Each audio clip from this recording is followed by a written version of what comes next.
小姐，您穿着高跟鞋，不如回客厅等。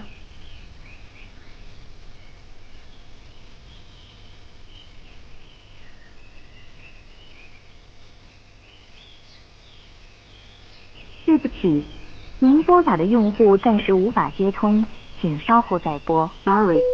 喂，而家係幾點啊？個新郎仲未到嘅？大概是路上堵車吧。冇理由噶，頭先我哋兩個揸車過嚟嗰陣啦，路上都冇咩啫，路況好好噶喎。你又嚟收咗？哈！你個水女包啊，好心做你劈噶！你結婚啊，因為兩家人都冇啊，你唔覺得丟架？仲要俾面色俾我睇啊？你睇到？你哋係咪關心我？梗係啦，你除咗我哋仲有邊個啊？我同你表姐啊，今日係幫你撐場面嘅。要多謝姨媽關照。鬼叫我哋係家人咩？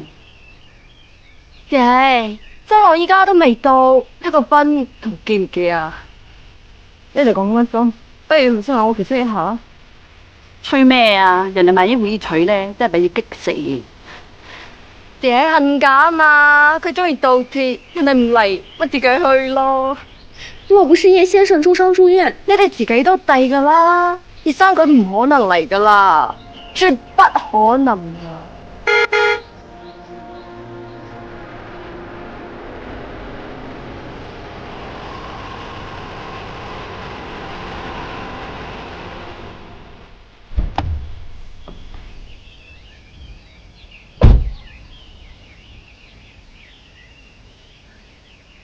小姐，請上車。